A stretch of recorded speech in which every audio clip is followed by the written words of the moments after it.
এই মোজাদ্দেদ আল পেশানী রহমতুল্লাহ আলাইহি শৈশব অবস্থায় যখন ওনার 7 বছর বয়স, সেই সময় ওনার দুরারোগ্য রোগ হয়, যে রোগে ওনার আর বাঁচার কোনো রকম আশা ছিল না। ওনার আব্বা খুব চিন্তা করলেন যে বাচ্চারা বোধহয় আর বাঁচবে না।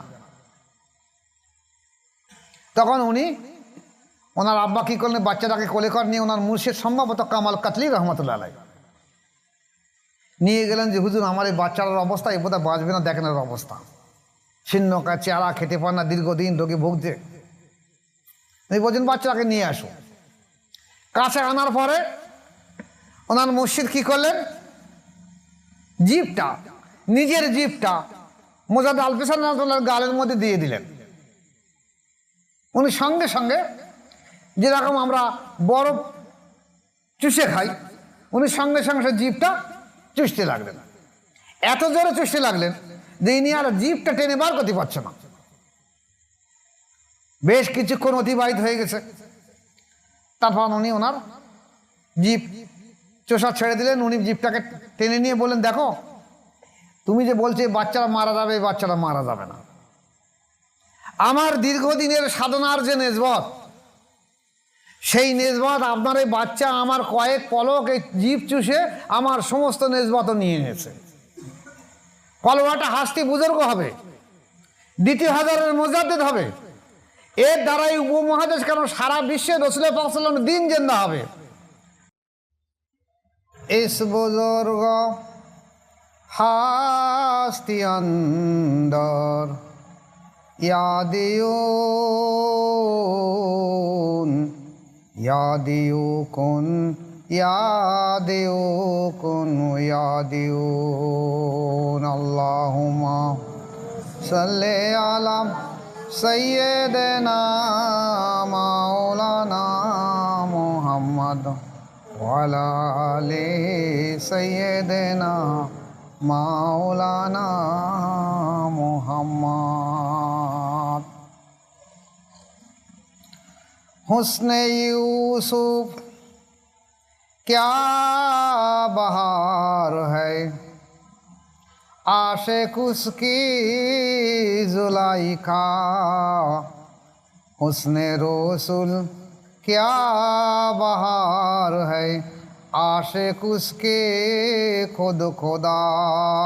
अल्लाहुम्मा सल्ले अला सय्यिदना मौलाना मुहम्मद वाला आले सय्यिदना मौलाना मुहम्मद।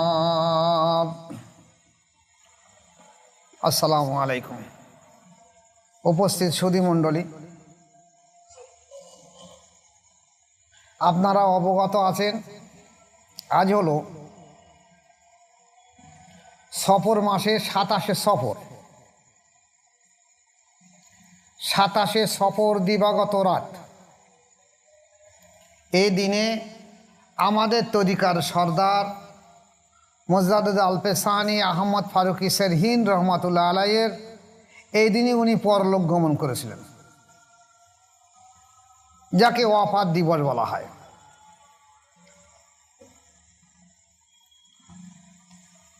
মোজাদ্দেদ তরিকার ব্যক্তিদের কাছে এটা একটা বিশেষ দিন, বিশেষ অনুষ্ঠান।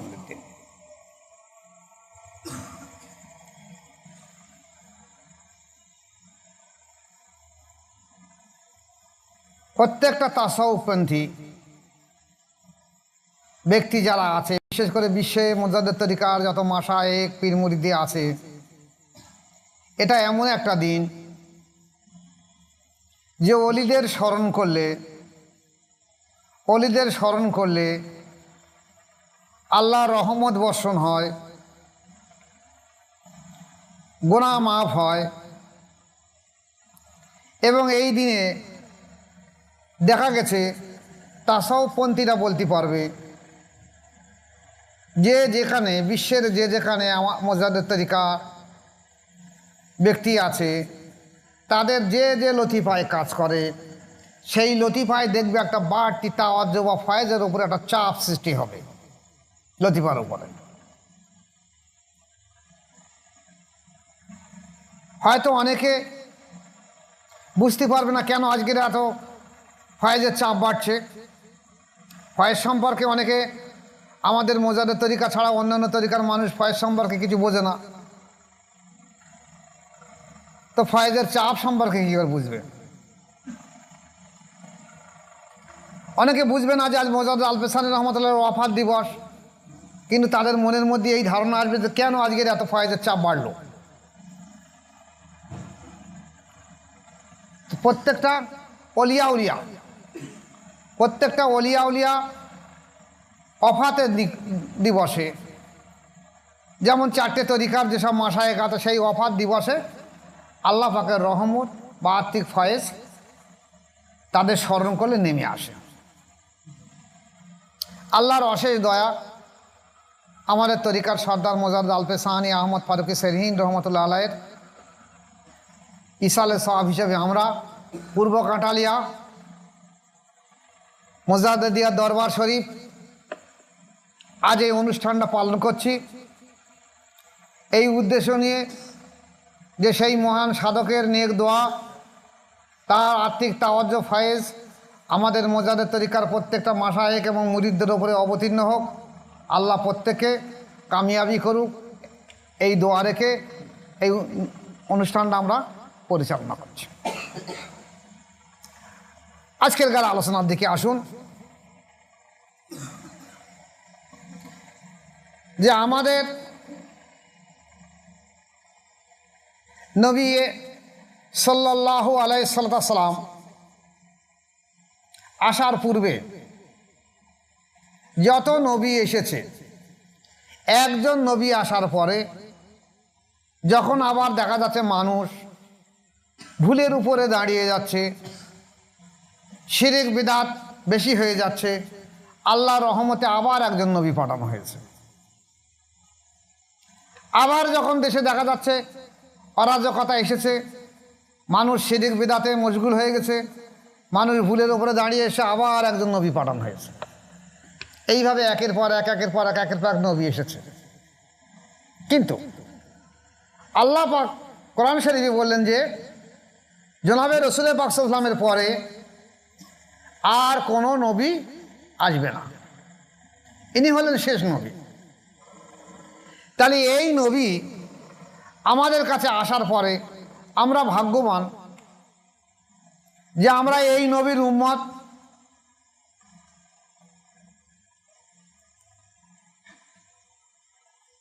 আমরা ভাগ্যবান যে আমরা এই নবীর উম্মত, যে নবী উম্মত হবার জন্যে অনেক নবীও আল্লাহ পাকের কাছে ফরিয়াদ করেছে, আর আমরা সেই নবীর উম্মত হয়ে আমরা নবীকেই ভুলে গেছি। তা সেই নবী আমাদের সামনে আজ থেকে 1400 বছর আগে এসেছিলেন। এখন রাসূল পাক সাল্লাল্লাহু আলাইহি ওয়াসাল্লামের পর্দা নেওয়ার পরে দেখা গেছে সেই রিসালাত, সেই নবুয়াতের কাজ, সেই রিসালাতের কাজ, সেই বেলায়েতের কাজ করবে কারা? তাহলে আগের জমানায় যে নবী আসতো, তারা যে নবুয়াতের রিসালাত নিয়ে আসতো, এখন আর নবী আসবে না, এখন বেলায়েতের যুগ। তো অলিয়া উলিয়ারা আসবে বেলায়েতের দরজা সম্মান নিয়ে, সেই নবুয়াতের সেই অসম্পূর্ণ কাজ, সেই কাজ নবুয়াতের সেই কাজগুলো এখন এই অলিয়া উলিয়ারা করতে থাকবে। তা আল্লাহ পাকের অশেষ দয়া,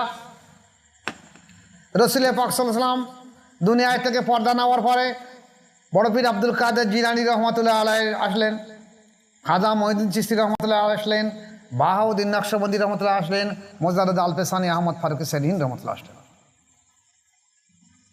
এই যে 4টে তরিকার, কাদেরিয়া, চিশতিয়া, নকশবন্দিয়া, মোজাদ্দেদা, 4টে তরিকার যে 4জন হাস্তি বুজুর্গ,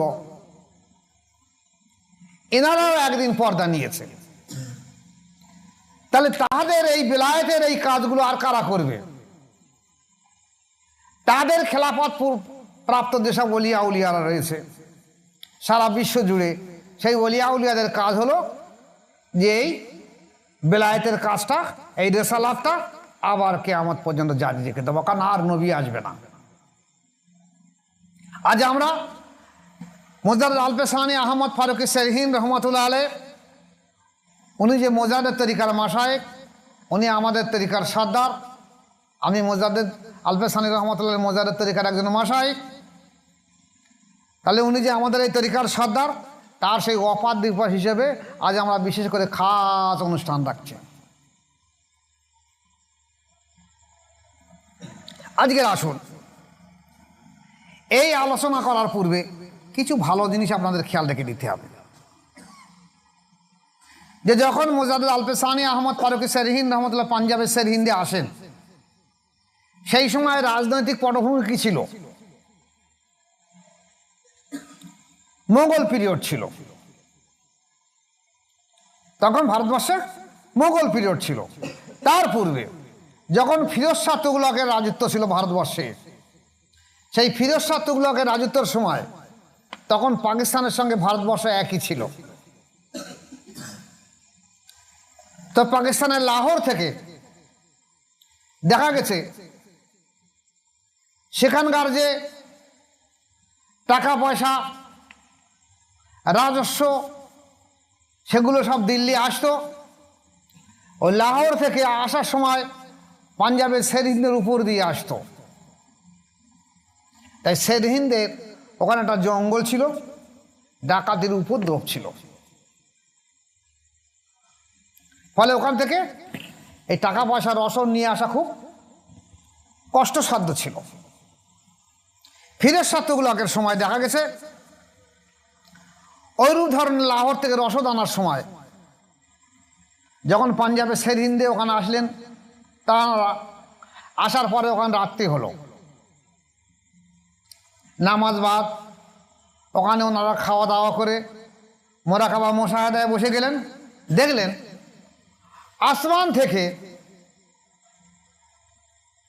আসমান থেকে জমিন পর্যন্ত আল্লাহ প্রদত্ত একটা নূর এই জমিন পর্যন্ত একটা রয়ে গেছে। তখন ওনারা ছিলেন আল্লাহওয়ালা মানুষ, কাশওয়ালা মানুষ। সেই পিরিয়ডে মানুষ সব বায়াত গ্রহণ করত, চাই কাদেরিয়া হোক, চাই নকশবন্দিয়া হোক, প্রত্যেকটা মানুষ সামরিক বিচার সৈন্য বিভাগেও যারা থাকতো, বাদশাহ রাজারা, সাধারণ মানুষ সবাই বায়াত গ্রহণ করত। সবাই অন্তঃশুদ্ধ, সুস্থ এবং নফসের তাজকিয়ার চেষ্টা করত। সেই পিরিয়ডে দেখা গেছে ওই অলিয়া উলিয়ারা যারা ওখানে ছিল, তারা দেখলো আসমান থেকে জমিন পর্যন্ত একটা নূর আছে। চিন্তা করলেন এটা কি ব্যাপার। দিল্লি আসার পরে ফিরোজ শাহ তুগলকের কাছে ওনারা বললেন যে হযরত, আমরা একটা জিনিস দেখেছি, আসমান থেকে জমিন পর্যন্ত সেরহিন্দের একটা নূর যেন আছে। উনি তখন ওনার পীর সাহেব, ফিরোজ শাহ তুগলকের পীর সাহেব, সম্ভবত ওনার নাম জালালউদ্দিন সাহেব, জালালউদ্দিন বুখারী রহমতুল্লাহ আলাইহ মনে হচ্ছে। উনি ওনাকে জানালেন যে হযরত, এই একটা ব্যাপার, কি ব্যাপার? উনি বললেন, দেখো, আমাদের এই তরিকা কাদেরিয়া চিশতিয়া তরিকার বুজুর্গরা সিনাবা কানে কানে একটা খবর রয়ে গেছে যে দ্বিতীয় হাজারের মুজাদ্দেদ ভারতবর্ষের বুকে আসবে এবং পাঞ্জাবের সেরহিন্দের ওখানে আসবে। তো উনি ফিরোজ শাহ তুগলককে, ওনার মুরিদ ছিলেন, বলেন আপনি এক কাজ করুন, আপনি ওই পাঞ্জাবের সেরহিন্দে ওখানে একটা শহর তৈরি করুন, একটা দুর্গ তৈরি করুন। বাদশাহ তখন সৈন্যদের পাঠিয়ে দিলেন। ফিরোজ শাহ তুগলক সৈন্য পাঠিয়ে দিলেন ওখানে দুর্গ করার জন্য। সেই দুর্গে পীর সাহেবের আরো মুরিদ এবং খলিফারাও থাকলো। দেখা গেছে কয়েক হাজার, কোনো কোনো কেতাবে আছে 50,000, কোনো কোনো কেতাবে আছে কয়েক হাজারে হাজারে সৈন্যরা একটা দুর্গ তৈরি করছে। সমস্ত রাত দুর্গ তৈরি করার পরে ওরা আবার সারাদিন কাজ করার পরে সন্ধ্যেবেলা নামাজ কালাম পড়ে সব তাঁবুতে শুয়ে যায়। সকালে এসে দেখে সমস্ত দুর্গের সমস্ত কিছু ভেঙে পড়ে আছে। তাজ্জব হয়ে যায় সৈন্য বিভাগ, কি ব্যাপার, আমরা সারাদিন এত পরিশ্রম করে কয়েক হাজার সৈন্য যা কাজ করলাম, সকাল করে দেখলাম সব ভেঙে পড়ে আছে। আবার তারপর দিন কাজ করা হয়, আবার তারপর দিন সব ভেঙে পড়ে থাকে। এইভাবে কয়েকদিন অতিবাহিত হওয়ার পরে ওনারা পেরেশানি হয়ে গেলেন যে কী ব্যাপার, চলো আমরা বাদশাহ ফিরোজ তুগলককে জানাই এবং ওনার মুর্শিদ এবং আমাদেরও মুর্শিদ জালালউদ্দিন বুখারী রহমতুল্লাহর কাছে গিয়ে জিনিসগুলো জানাই। সেখানে জানানো হলো। উনি বললেন তাহলে এক কাজ করো, ওনার আর একটা খলিফা রফিউদ্দিন সাহেব, তাকে পাঠিয়ে দিলেন, ওনার একটা ভাইকেও পাঠিয়ে দিলেন, তোমরা চলে যাও ওখানে, দেখো তো তদন্ত করে জিনিসটা কি। এরা সব জেন্দাদ আলী ওলি মানুষ, কাশফওয়ালা মানুষ, এলহাম প্রাপ্ত মানুষ। তখন মানুষ সব এমনই ছিল। গিয়ে সেখানে সমস্ত দিন কাজ করার পরে সন্ধ্যেবেলা মোরাকাবার সময় দেখলো যে এই যারা সৈন্য বিভাগে কাজ করছে, বু আলী শাহ কালান্দার রহমতুল্লাহ, তাদের মধ্যে একটা মজজুব অলি রয়েছে, তিনি অলি মানুষ। উনি ওই মজলিসে আসেন এবং ওনাকে কোনো মজুরি দেওয়া হয় না। উনি সৈন্য বিভাগে কাজ করছে, কিন্তু এই পরে সৈন্য বিভাগের মাইনে দেওয়া আছে, কিন্তু এই যে বাড়তি দুর্গ তৈরি করা আছে মজুরি দেওয়া হয় না ওনাকে। নিজেকে গোপন করার জন্য উনি কি করেছিলেন, যে সৈন্যদের যে ঘোড়া ছিল সেই ঘোড়াগুলোর খাদ্যগুলো উনি পরিবেশন করতেন। সাধারণ মানুষ মতো সৈন্য বিভাগরা মনে করছেন সাধারণ মানুষ, কিন্তু উনি ওনার মোজেজা হিসাবে রাত্রে এগুলো সব ভেঙে দিতেন। রফিউদ্দিন রহমতুল্লাহ আলাইহি দেখলেন যে এই বু আলী শাহ কালান্দার রহমতুল্লাহের কাজ এগুলো। উনি গিয়ে মাপ চাইলেন, হুজুর কী ব্যাপার আপনি বলুন। বলে দেখো আমাকে এরা পারিশ্রমিক দেয় না, আর এই যে শেরহীন হবে এখানে যে দ্বিতীয় হাজারের মোজাদ্দেদ আসবে এবং তিনি তার বংশধর হবে, রফিউদ্দিন সাহেব আপনার বংশধর আসবে তিনি। তাই আমি চেয়েছিলাম যদি আমি এইভাবে ভেঙে দিয়ে দেই তাহলে আমার মুর্শিদ রহমাতুল্লাহ আলাইহি, আমার মুর্শিদ কেবলা, উনি নিশ্চয়ই আপনাকে এখানে পাঠাবেন এবং এই যে মুর্শিদ এবং এই মুরিদের এই যে আত্মিক সম্পর্ক যোগাযোগ, তখন তার আর মোবাইলের যুগ নয়। ইনি বুঝতে পারছেন ওনাকে পাঠাতে হবে, আর ইনি চাচ্ছেন ওনাকে এখানে পাঠালে ওনার বংশধরদের মোজাদ্দেদ আল পেশানে ওনার জন্ম হবে। তখন রফিউদ্দিন রহমতুল্লাহ ওখানে পাঠানো হলো। উনি দেখে শুনে বললেন ঠিক আছে মাফ করে দাও, যা আবার হয়ে গেছে, আচ্ছা ঠিক আছে পারিশ্রমিক ব্যাপারটা আমি দেখছি। তারপর দুর্গ তৈরি হলো এবং সেখানে একটা শহর গড়ে উঠল। এই রফিউদ্দিন রহমতুল্লাহ আলাইহির মাজার মোজাদ্দেদ আল পেশানে মাজার থেকে একটু পশ্চিম দিকে গিয়ে দেখবেন সেই মাঠের মাজায় ওনার মাজার আছে। উনি এই মোজাদ্দেদ আল পেশানে ঊর্ধ্বতন পুরুষ, ওনাদের বাড়ি আসলে এখানে নয়। তাহলে এখান থেকে পাঞ্জাব শহর শেরহিন্দ শহর তৈরি হলো। সেই শেরহিন্দ শহরের সর্বশ্রেষ্ঠ মহামানব হলো মোজাদ্দেদ আল পেশানি আহমদ ফারুক শেরহিন্দ রহমতুল্লাহ আলাইহি। ওনার আব্বা আহাদ রহমতুল্লাহ আলাইহি, ওনার আব্বা আহাদ রহমতুল্লাহ আলাইহি। উনি কাদরিয়া চিশতিয়া তরিকার মাশায়েখ ছিলেন। কোনো কোনো কিতাব এসেছে উনি ওই কাদরিয়া চিশতিয়া তরিকার শাখা পোশাখা আরও 17টা তরিকার খেলাফত পেয়েছিলেন, কিন্তু কাদরিয়া চিশতিয়া তরিকার তারা শাখা পোশাখা, মোট কথা কাদরিয়া চিশতিয়া তরিকার উনি মাশায়েখ ছিলেন। মোজাদ্দেদ আল পেশানি রহমতুল্লাহ আলাইহি শিক্ষা সমাপ্ত করার পরে ওনার আব্বার কাছ থেকে কাদরিয়া চিশতিয়া তরিকার সমস্ত নিসবত উনি গ্রহণ করেছিলেন। এই মোজাদ্দেদ আল পেশানি রহমতুল্লাহ আলাইহি শৈশব অবস্থায় যখন ওনার 7 বছর বয়স, সেই সময় ওনার দুরারোগ্য রোগ হয়, যে রোগে ওনার আর বাঁচার কোনো রকম আশা ছিল না। ওনার আব্বা খুব চিন্তা করলেন যে বাচ্চারা বোধহয় আর বাঁচবে না। তখন ওনার আব্বা কি করলেন, বাচ্চাটাকে কোলে করে নিয়ে ওনার মুর্শিদ সম্ভবত কামাল কাতলি রহমতুল্লাহ আলাই নিয়ে গেলেন যে হুজুর আমার এই বাচ্চাটার অবস্থা এই বোধহয় বাঁচবে না, দেখেন এর অবস্থা, ছিন্নকা চেহারা, খেতে পারে না, দীর্ঘদিন রোগে ভুগছে। এই বলছেন বাচ্চাটাকে নিয়ে আসো। কাছে আনার পরে ওনার মুর্শিদ কি করলেন, জিভটা, নিজের জিভটা মোজাদ আলফিসান রহমতুল্লাহর গালের মধ্যে দিয়ে দিলেন। উনি সঙ্গে সঙ্গে যেরকম আমরা বরফ চুষে খাই, উনি সঙ্গে সঙ্গে জিভটা চুষতে লাগলেন। এত জোরে চুষতে লাগলেন যে ইনি আর জিভটা টেনে বার করতে পারছে না। বেশ কিছুক্ষণ অতিবাহিত হয়ে গেছে।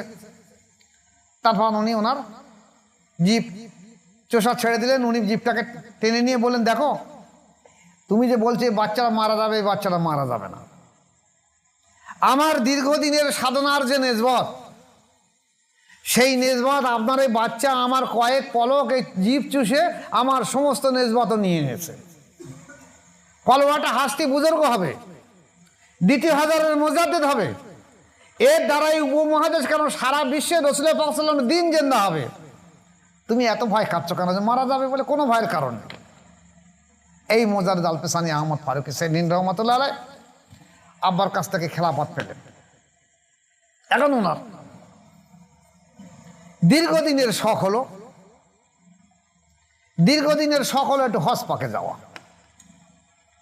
কিন্তু শেষ বয়সের দিকে আব্বার অসুস্থ, এবার ওনার মুরিদ আছে, আব্বারও মুরিদ আছে, এই সমস্ত মুরিদগুলো উনি দেখাশোনা করেন। আবার উনি বায়াত করাচ্ছেন। আব্বাও অসুস্থ হিসেবে উনি বলতে পারছেন না যে আমি আব্বাকে রেখে হজ পাকে যাবো। আব্বা পর্দা নেওয়ার পরে উনি দিল্লি শহরে আসলেন।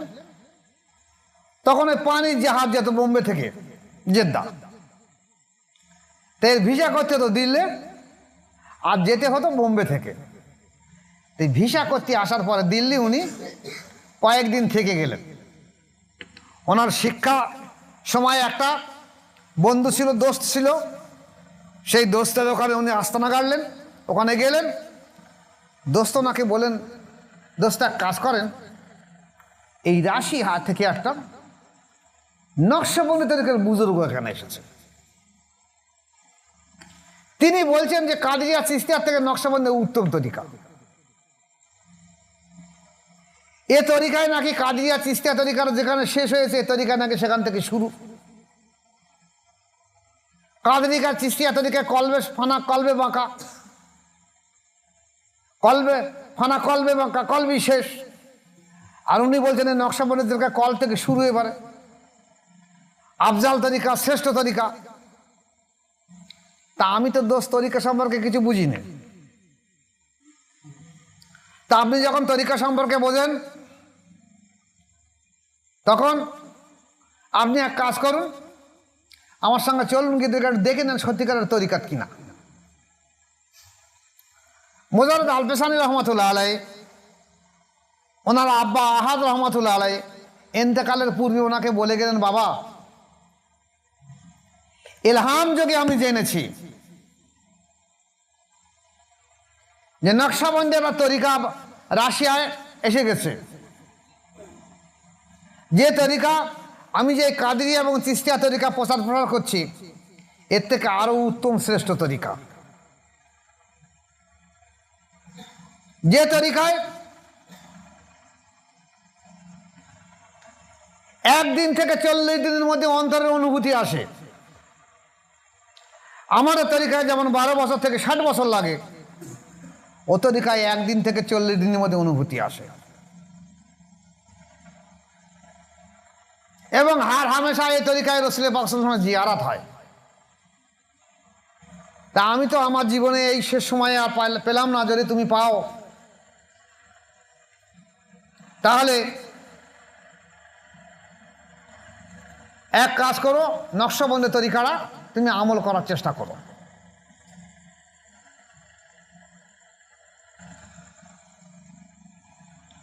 উনি কি করলেন, আব্বার এই কথা খেয়াল হলো হঠাৎ, তখন খানকা শরীফে গেলেন। উনি তখন কাদেরিয়া চিশতিয়া তরিকার জজবা প্রাপ্ত অলি, হিন্দুস্তানের ওই পীরের একজন শ্রেষ্ঠ অলি বাকিবিল্লাহ রহমতুল্লাহ খানকা শরীফে গেলেন। এই বাকিবিল্লাহ রহমতুল্লাহ পিসায় হলো আমকাঙ্গি রহমতুল্লাহ আলাই। এটি ইতিহাস না খেললে বুঝতে পারবেন না। রাশিয়ায় বাহাউদ্দিন নকশবন্দি রহমতুল্লাহ তরিকা, নকশবন্দি তরিকা, এই নকশবন্দি তরিকার একজন মাসায় হলো আমকাঙ্গি রহমতুল্লাহ আলাই।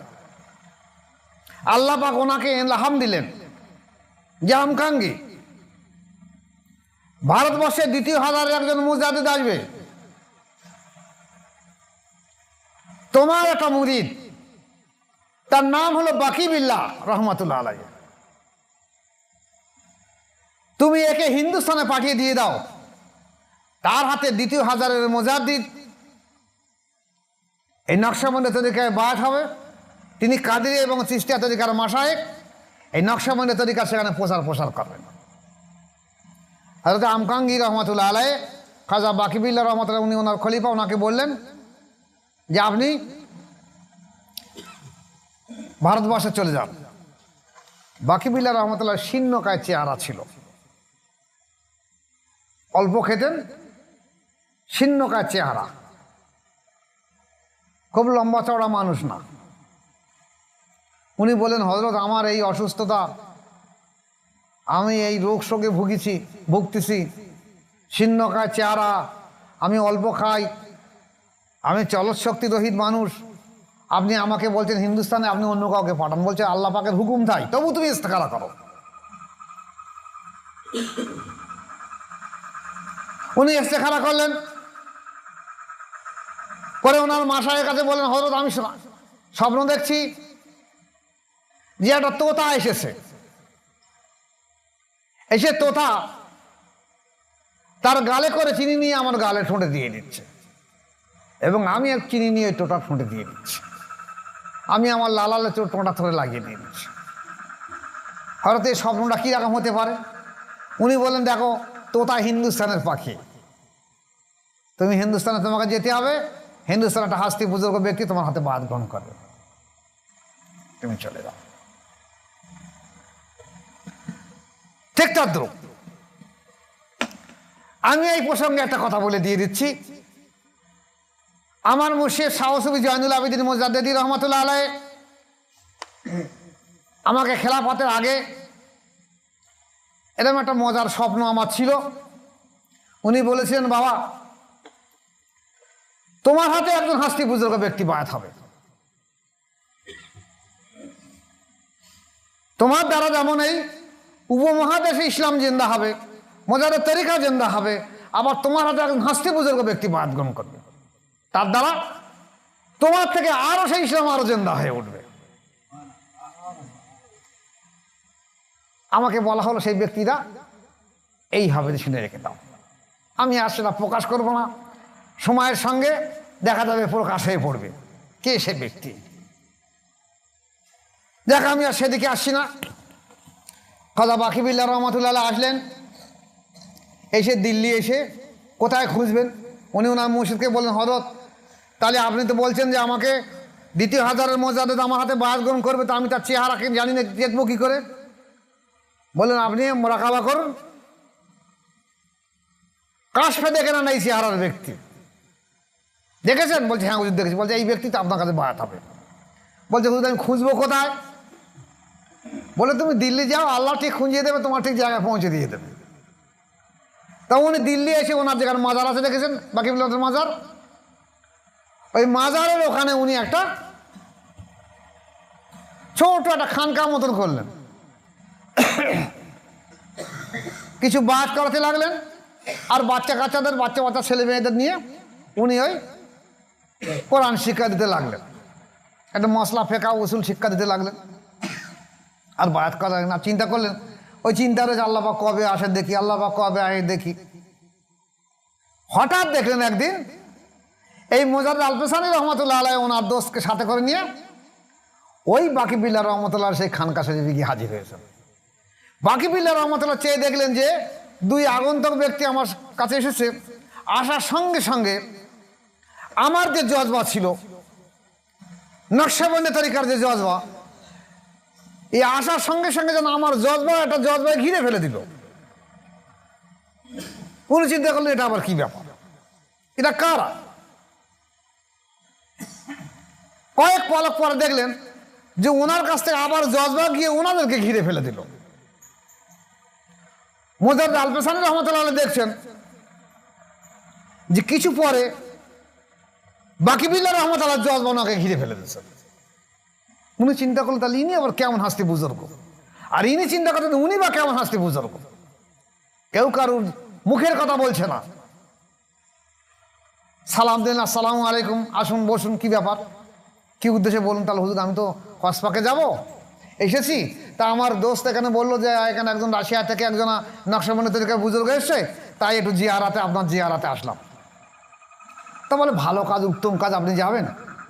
তা আপনি এক কাজ করুন, আমার এখানে এসেছেন যখন মেহমান হিসেবে 3টে দিন থাকুন। ঠিক আছে, 3 দিন থাকা হবে। 3 দিন থাকলেন। এই 3 দিন উনি কি করলেন, বাকিবিল্লাহ রহমতুল্লাহ ওনাকে মেহমানদার সমস্ত আদর আপ্যায়ন করে খাওয়া দিলেন। আর উনি চিন্তা করলেন এই সেই ব্যক্তি, খানকা শরীফে ঢোকার সঙ্গে সঙ্গে মনে করলেন এই সেই ব্যক্তি যার বায়াত করার জন্য আমি হিন্দুস্তানে এসেছি। আমি দিল্লি, আগ্রা, সমস্ত জায়গায় ঘুরে ঘুরে ঘুরে ঘুরে কোনো জায়গায় খুঁজে পাইনি। দেখলাম অবশেষে আল্লাহ পাক এখানে পৌঁছে দিয়েছে, আলহামদুলিল্লাহ।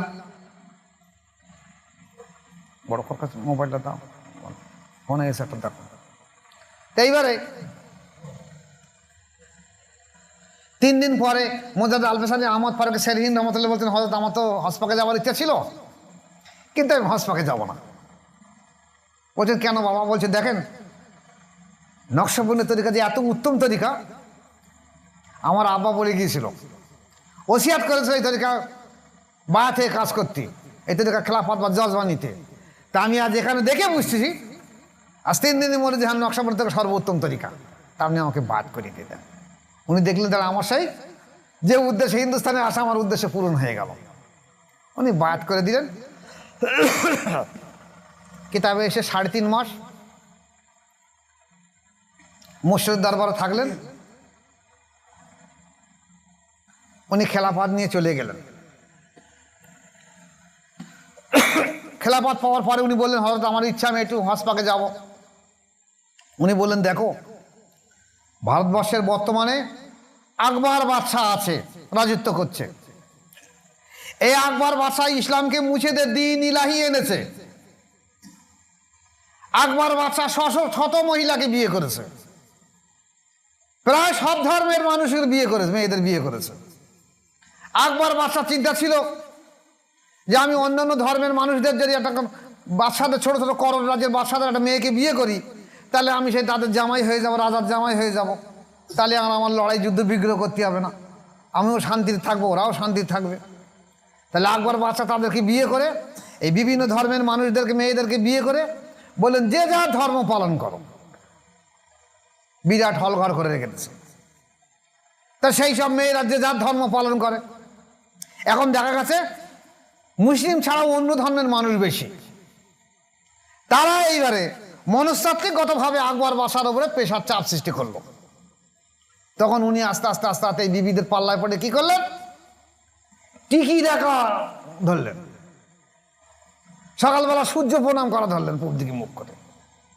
ইসলাম মাথায় উঠে গেছে। সেই সময় আকবর বাদশার দরবারে 3 জন আলেম ছিল, আবুল ফজল, ফৈজি আর তার বাপ ছিল মোল্লা নাগরি। এই 3 জন ছিল কি, তারা শিয়া মতবাদ। শিয়া মতবাদ এরা এই নারীদের চক্রান্তে পড়ে আকবর বাদশাকে বলল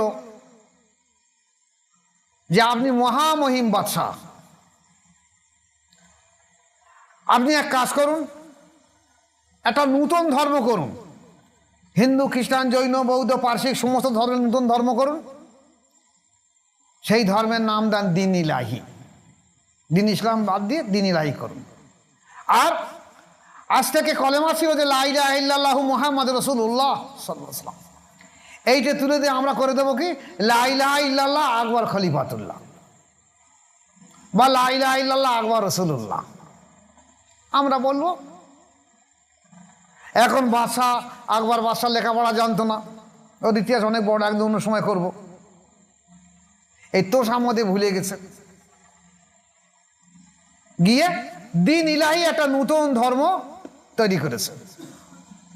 সেই ধর্মে বলা হয়েছে যে যা ধর্ম পালন করতে পারো। সেখানে এমন কিছু কিছু জিনিস দেওয়া হলো, ইসলামের উপরে কুঠারাঘাত করা হলো, কুঠারাঘাত, যে গরু জবেও অবৈধ, হারাম করে দেওয়া হলো, গরু জবেও করা যাবে না। জুয়া হালাল করা দেওয়া হলো, রাজদরবারে জুয়া হালাল করে দেওয়া হলো, তাস পাশা মদ হালাল করে দেওয়া হলো, বেশ্যাখানা হালাল করে দেওয়া হলো। এমনকি পুরুষ এবং নারী বিবাহের পরে যদি তারা মেলামেশা করে ফরজ গোসল হয়, তা ফরজ গোসল বলছে ফরজ গোসলের হালাল প্রয়োজন নেই, ফরজ গোসলের প্রয়োজন নেই। এইভাবে ইসলামকে ধ্বংস করে দিয়ে দিন ইলাহি একটা নতুন ধর্ম প্রচার করতে লাগলো। এবং বাদশার স্ত্রীরা রাজদরবাররা সবাই কি করলো, সকালবেলা উঠে সূর্য প্রণাম করতে লাগলো, টিকি রাখা আরম্ভ করলো। রাজদরবারে গানের আসর, বাইজির নাচের আসর, তাস মদ জুয়া সব কিছু শুরু হতে লাগলো। খাজা বাকিবিল্লাহ রহমতুল্লাহ ওনার খলিফা মোজাদ আল পেসানি রহমতুল্লাহ বললেন, বাবা আহমদ ফারুক সেরহিন, তুমি শুনে রেখে দাও, এই যে ভারতবর্ষের এই অবস্থা, এই অবস্থায় তুমি হজ পাকে যাবে কি করে? তাহলে তোমার হজ প্রয়োজন, নাকি তোমার এই আকবর বাদশার দিন ইলাহি ইসলামকে মুছে দিতে সেইটা বাঁচানোর আগে প্রয়োজন? উনি বললেন ইসলামকে বাঁচানোর প্রয়োজন। বল তাহলে হজ পাকে যাওয়া বন্ধ রেখে দিয়ে দাও, দিয়ে তুমি দিন ইলাহি মুছেদের দিন ইসলাম প্রচার করার চেষ্টা করো। আকবর বাদশাহ জমানায় মহামহিম সম্রাট আকবর বাদশাহ সারা ভারতবর্ষের মানুষ বিরাট সম্মান শ্রদ্ধা করে, সমস্ত কওমের মানুষ শ্রদ্ধা করে। সেই সময় দেখা যাচ্ছে মোজাদ আল পেসানি রহমতুল্লাহ একাই বিরোধিতা করেছে, ইসলাম প্রচার করছে, দিন ইলাহি বাদে দিন ইসলাম প্রচার করছে। সহজ মনে করবেন না কোনো মতে। আজকে আমরা মোজার তরিকা প্রচার করছি, আমাদের এলাকায় কাদিয়া চিশতিয়া তরিকার কিছু কিছু মাশায়েখ ছিল, এখন আর নেই, তাদের ভক্ত মুরিদের সংখ্যা রয়েছে। আমরা সেখানে মোজার তরিকা প্রতিষ্ঠা করতে গিয়ে দেখা যাচ্ছে কালঘাম ছুটে যাচ্ছে, তামাম বাধা তামাম চাপ প্রতিকূল অবস্থার মাধ্যম দিয়ে আল্লাহ পাক এই দিনকে জিন্দা করে নিয়ে যাচ্ছে। তাহলে সেই পিরিয়ডে বাদশা পর্যন্ত দিন ইলাহি প্রচার করছে, সমস্ত সৈন্য সামন্ত সব দিন ইলাহি, অমাত্যবর্গ সব দিন ইলাহি, রাজকর্মচারীর দিন ইলাহি, দিন ইসলাম বলে নেই। কিছু কিছু আল্লাহওয়ালা ধর্মবিরু মানুষ, আল্লাহ যাদের ইমানের ছাদ রেখে দিয়েছে, তারা আস্তে আস্তে মোজাদ আল পেসানি রহমতুল্লাহর কাছে বায়াত গ্রহণ করতে লাগলো। এবং এনার এই আদর্শে, এনার দাওয়াতে আস্তে আস্তে আস্তে আস্তে বাদশার দরবারে বহু সৈন্য সামন্ত বায়াত হতে লাগলো। কিন্তু উনি বলেছিলেন, বাবা তোমরা বায়াত হও, কিন্তু যেহেতু বাদশার বিরুদ্ধে এ লড়াই, বাদশার বিরুদ্ধে লড়াই, তোমরা বায়াত হয়ে একদম গোপন হয়ে যাবে, কেউ প্রকাশ করবে না যে আমরা দিন ইসলামের মধ্যে আছি। গোপনে গোপনে নামাজ পড়বে, তসবিহ জিকির মুরাকাবা গোপনে গোপনে করবে, প্রকাশ্য করার মতন ক্ষমতা ছিল না। এইভাবে চলতে লাগলো। আবুল ফজল ফাইজি মোল্লা নাগরি বারবার বাদশাকে জানালো, হযরত এই মোজাদ আল পেসানি আহমদ ফারুক সেরহিন রহমতুল্লাহ আলাইহি উনি যে হারে দিন প্রচার করছে, অচিরেই দেখা যাবে এমন হতে পারে যে আপনার দিন ইলাহি মুছে যাবে, মানুষ সব আবার দিন ইসলামের মধ্যে ঢুকে যাবে। তা আপনি যেভাবে এনাকেও বন্ধ করার চেষ্টা করুন। বাদশাহ আকবর মূর্খ মানুষ ছিল, তা কি করা হবে? এক কাজ করা হোক, দেখি ওনার কতটা লোক সংখ্যা, আমি তো বাদশাহ, গর্ব অহংকার, আবার খোদাই দাবি হচ্ছে, লা ইলাহা ইল্লাল্লাহ, আকবর খলিফাতুল্লাহ, আকবর রসুলুল্লাহ নবী দাবি করছে। বাদশার একটা অহংকার গর্ব এসেছে। ঠিক আছে, ওনার ভক্ত কতটা আর আমার ভক্ত কতটা দেখা হবে। সৈন্য সামন্তের বললো তোমরা মাঠে দুটো তাঁবু করো, ওদের একটা তাঁবু করো, এটা একটা তাঁবু করো, এরা আমার তাঁবু করো, দিন ইলাহির তাঁবু, আর ওরা দিন ইসলামের তাঁবু করো, দেখো ওরা কি করে দেখে। ওখানে সাদা মাটাটা তাঁবু করো, রাজদরবার থেকে খানা দেওয়া হবে, আর এখানে আমার আমি তো ওরা ও আমার তো বর্গ সব যাবে, নর্তকী থাকবে, মদ থাকবে, গান বাজনা হবে, দেখা যাক কার প্যান্ডেলের লোক বেশি হয়। মোজাররদ আলফেসানি রহমতুল্লাহ দেখলেন যে বাদশাহ এই যে চ্যালেঞ্জ দিয়েছে, এই চ্যালেঞ্জ আমাকে নিতে হবে। ইসলামের স্বার্থে যদি আমি চ্যালেঞ্জ না নেই তাহলে দিন আরো পিছিয়ে আসবে, অনেক দেরি লাগবে ইসলাম জিন্দা করতে। ঠিক আছে, আল্লাহর ইচ্ছা যা হয় তাই হবে। উনি ওনার কিছু মুরিদ নিয়ে দিন ইসলামের প্যান্ডেলে ঢুকলেন। বাদশার দরবার থেকে খানা দেওয়া হলো, সাদা মাটা খাদ্য। উনি বললেন রাজদরবারে খানার প্রয়োজন নেই, তোমাদের কাছে যা খানা আছে, চিড়ি আছে, শুকনো রুটি আছে, যা আছে তোমরা তাই ভক্ষণ করবে। আমরা এখানে জেকের তসবিহ মুরাকাবা করবো, আমরা মাসওয়ারা করবো, ওরা যা পারে করে করবে মজলিসে। বাদশার মজলিসে দেখা গেছে মদ, বাজি, নাচ, সমস্ত আনন্দ উপঢৌকন, ঝাটবাটি লণ্ঠনের ব্যাপক হারে চলছে। আর এই হই হই রই রই করে চেঁচাচ্ছে, আর ওই দিকে তাকাচ্ছে, আর আঙুল তুলে ইশারা করে বলছে তোমাদের যখন লোকজন নেই। মোহাম্মদ আল্লাহ মুসলিমেও কিছু আল্লাহওয়ালা ধর্মপ্রাণ মানুষ নিয়ে সেখানে বসে আছেন, জেকের তসবিহ মুরাকাবায় মশগুল হয়ে আছে। নিজে তো ফকির মানুষ। একজন মুরিদকে বললেন আমার এই লাঠিটা নিয়ে যাও, আমার এই তাঁবু চতুর্দিকে একটা কাপ দাঁড়ি টেনে দিয়ে এসো, ওরা যা পারে করো। এটা কি করে উনি বুঝলেন?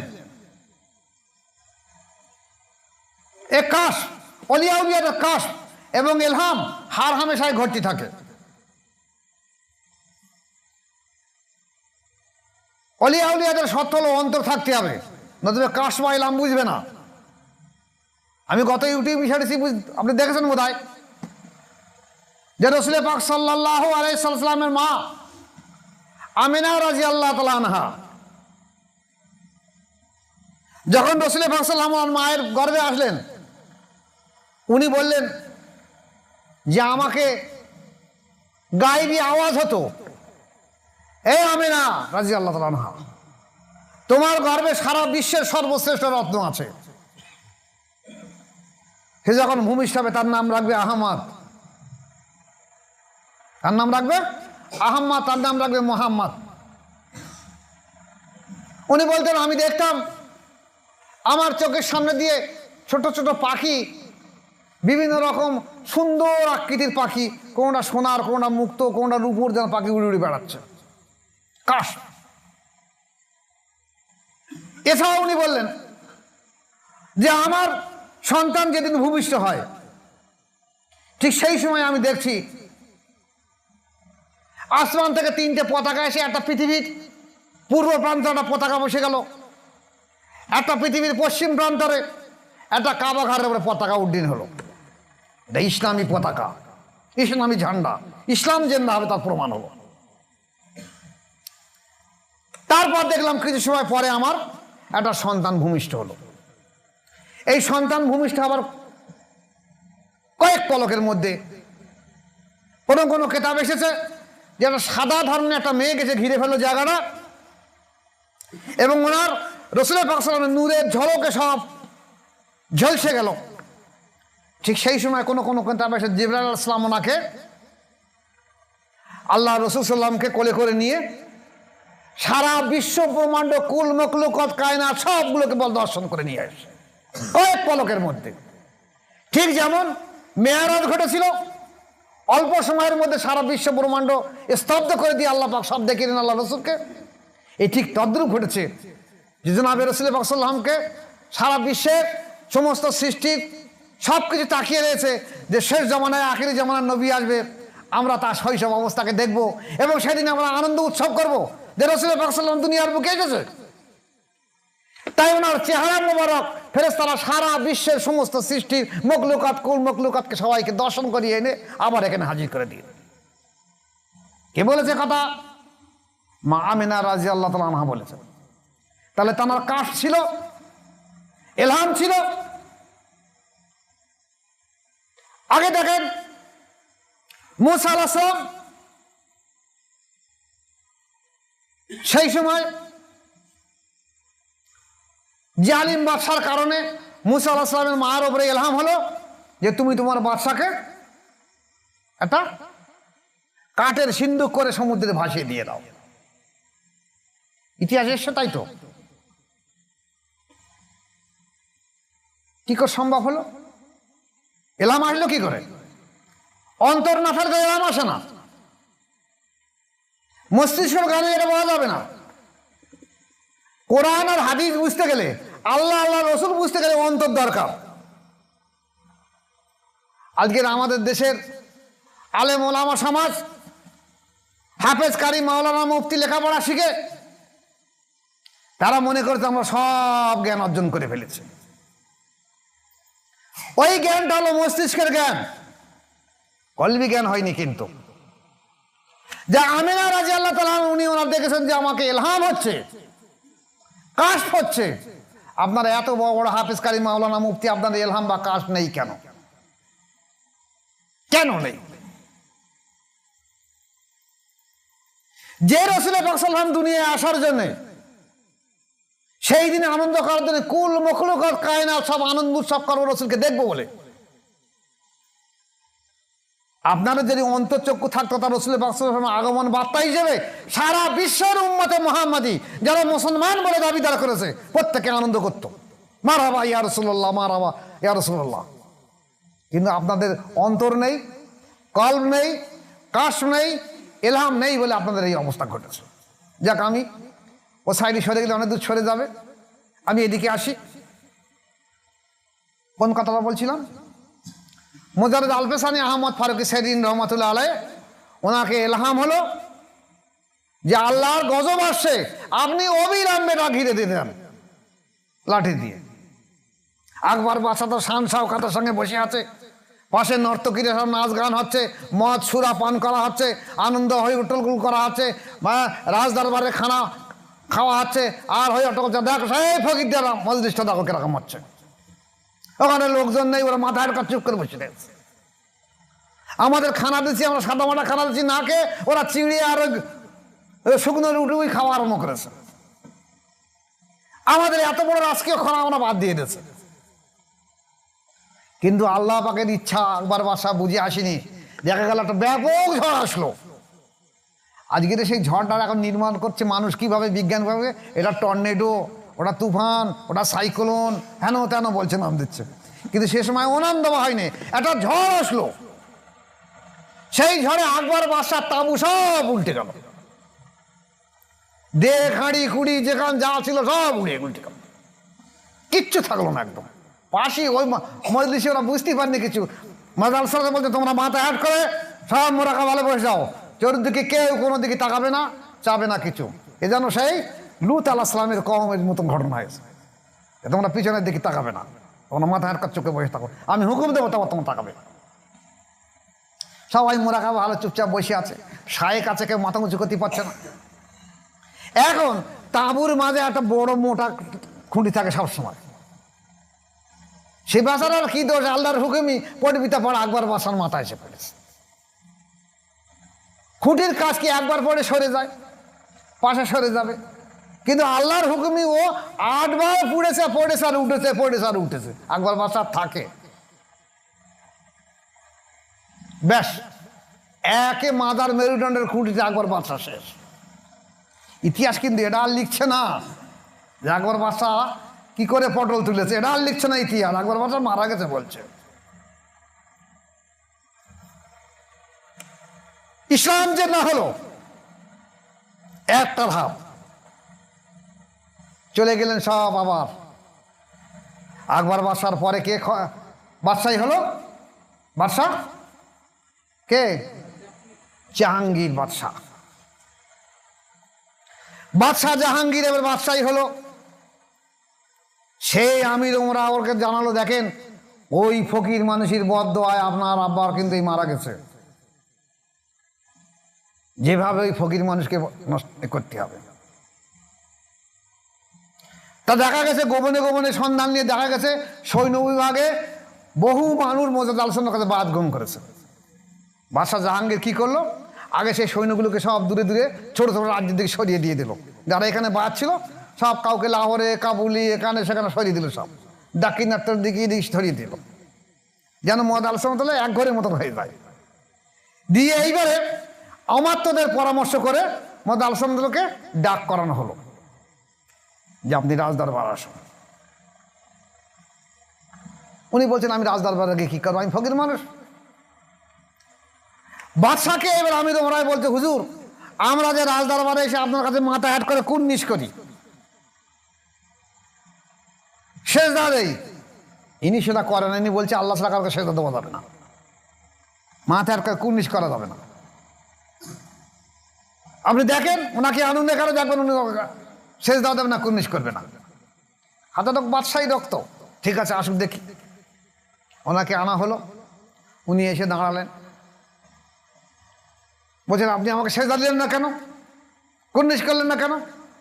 বলছে সেজদা আর কুর্নিশ আল্লাহ পাকের জন্য, আপনার জন্য নয়। বলছে আমাকে সালাম জানালেন না কেন? বলছে আপনি তো মুসলমান না, আমাকে সালাম জানাবো কি, আপনি কি মুসলমান? আমার বাপের কথা বউ, আমার বাসা টিকি দেখে আমরা জন্ম হয়েছে তাও তো জানি না। আমার মাকে আমি বলতে পারবো না, তা আমি কি করে আমি সালাম জানাবো? যদিও আপনার মুসলিম নাম থাক না কেন, আপনি মুসলমান না, আপনাকে আমি সালাম জানাতে পারবো না। আমি তো ওরা বললেন দেখেন এই ফকির মানুষের কিন্তু বদদোয়ায় আপনাকে ধ্বংস হয়ে যাবে। এত বড় সাহস, সৈন্য সামন্ত বিদ্রোহ করে আপনি এক কাজ করেন, ওনাকে নিয়ে গোয়ালিয়র দুর্গে বন্দি করা হলো। তখন ওনাকে নিয়ে গোয়ালিয়র দুর্গে বন্দি করে দেওয়া হলো। এই সময় উনি ওনার ছেলে মাসুম বিল্লাহ রহমতুল্লাহ নিয়ে আমাদের তরিকা, উনি মাসুম বিল্লাহ রহমতুল্লাহ জানলেন, দেখো তোমরা আমার কাছে আল্লাহ পাকের একটা ইচ্ছা হলো, আল্লাহ পাকের একটা ইচ্ছা আছে যে এই হক জিন্দা করার জন্যে আমার এত কিছুদিন দুর্গের মধ্যে বন্দি হয়ে থাকতে হবে। তোমরা দরকার পড়ে এখান থেকে মাতুল্লাহে চলে যাও বা অন্য জায়গায় চলে যাও, তোমাদের উপরে কোপা সহ্য করতে পারবে না। ওনাকে নিয়ে গোয়ালিয়র দুর্গে বন্দি করা হলো। তা ফকির মানুষেরা দুর্গ কি, ফকির মানুষ সব জায়গাতে ফকির। উনি সেখানে গিয়ে দেখলেন গোয়ালিয়ার সব চোর ডাকাত ভর্তি। সবাইকে ডেকে বললো তোমরা কাজ করে চোর ডাকাতি করে বেকার জীবন নষ্ট করছো কেন? তোমরা বরঞ্চ আমার কাছে বায়াত হও, হয়তো তসবিহ জিকির মুরাকাবা নামাজ করো, 5 ওয়াক্ত নামাজ পড়ো, ভালো হয়ে যাও। তা আস্তে আস্তে আস্তে আস্তে গোয়ালিয়ার দুর্গে 1-2 হাজার চোর ডাকাত ছিল, সবাই এসে ওনার কাছে বায়াত হলো। হয়ে বিরাট নামাজ কালাম তসবিহ জিকির মুরাকাবা বিরাট মজবুল হয়ে গেল। বাদশাহ জিজ্ঞেস করলো যে মাঝে মাঝে উনি যে ওখানে রয়েছে ওনাকে রাজশাহীতে খাবার দেওয়া হয় না, ওই দুর্গের খাবার খাচ্ছে? তো বলছে হ্যাঁ হুজুর খাচ্ছে। তা সে দুর্গের আর সৈন্য সব দুর্গে যাই এসেছিল, চোর ডাকাত ছিল, সব ওনার দলে হয়ে গেছে, সব একসঙ্গে বলে জমাতে নামাজ পড়ে তসবিহ জিকির মুরাকাবা করে। এই কথা যখন মোজাদ্দেদ আল-পেশানি রহমাতুল্লাহ যারা সব মুরিদ ছিল, পরবর্তীকালে অনেকে খেলাফত পেয়েছে, তারা তাদেরকে কারো লাহোরে কারো কাবুলে এখানে সেখানে সব সরিয়ে দিল। তারা সেখানকার গভর্নর থেকে সেখানে তারা চিন্তা করলো যে এবার আমাদের মুর্শিদকে বাদশাহ গোয়ালিয়র দুর্গে বন্দি করে আমরা বিদ্রোহ করব।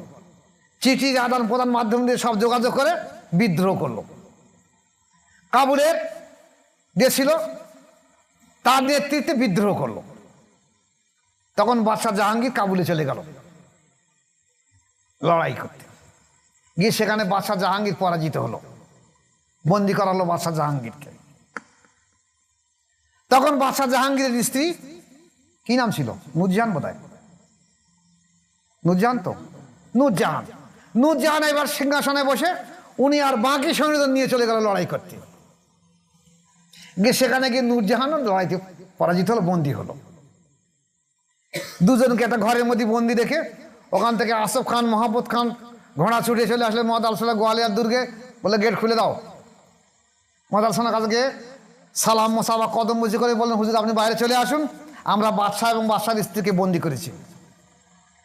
উনি তো জানেন দুর্গের মধ্যে রয়েছে কেন, তা বলছে হুজুর আমরা এরকম বিদ্রোহ করেছি, বাদশাহ আমাদের ওখানে গিয়েছে, আমরা পরাজিত করেছি, বন্দি করেছি, তারপর ওনার স্ত্রী গিয়েছে, ওনাকে পরাজিত বন্দি করেছি। এখন আমরা দিল্লির সিংহাসন খালি, আপনি আসুন, আপনি দিল্লির সিংহাসনে বসুন।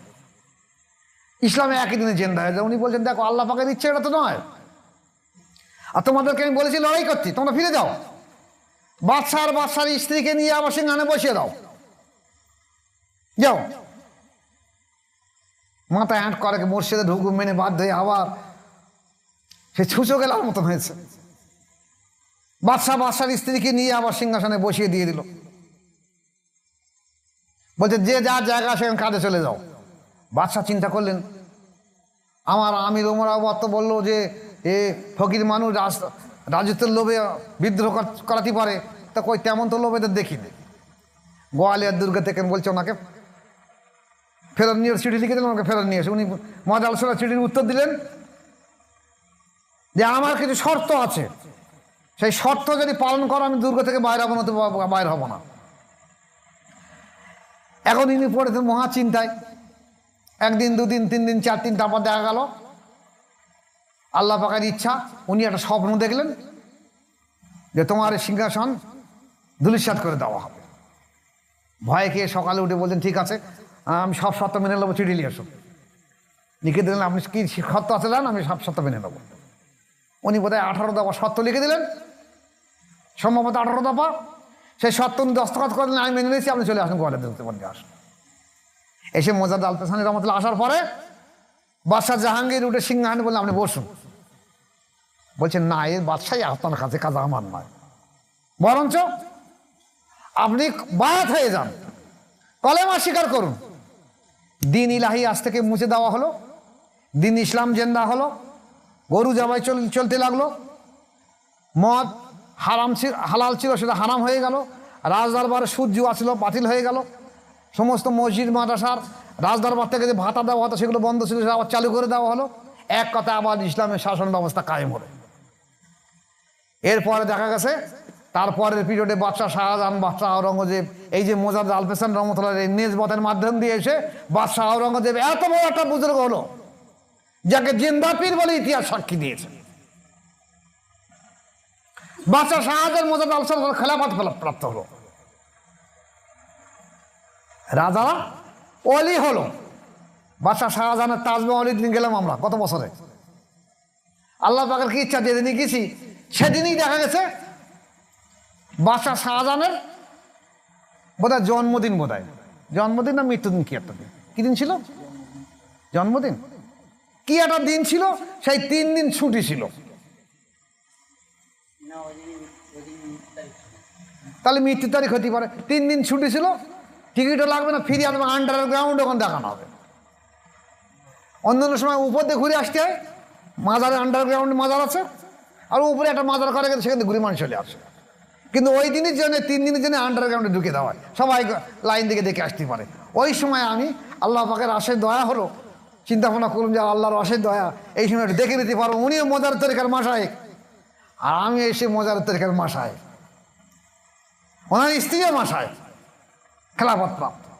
দেখে নেই একটু চলবার মাধ্যম দিয়ে কেমন হয়, কয়েক পলক তাকিয়ে দেখলাম যে হ্যাঁ উনি সত্যিকারের মজার তরিকার মাসায়েক মানুষ। যাতে অনেকে বুঝতে পারেনি, অনেকে দেখছে বাদশা শুয়ে এলে যা কি বুঝবে, কিন্তু আমি দেখলাম না উনি তরিকার মাসায়েক, এবং ওনার অন্তর অনুভূতি সমস্ত কিছু সব আছে, ওনার স্ত্রীরও আছে, ওনারও আছে। মনটা সন্তুষ্ট হলো। তাহলে সেই পিরিয়ড, সেই মোজাদ্দ আলপেসানি রহমতুল্লাহের মাধ্যম দিয়ে আবার দিন ইসলাম আবার জিন্দা হলো সারা ভারতবর্ষ জুড়ে।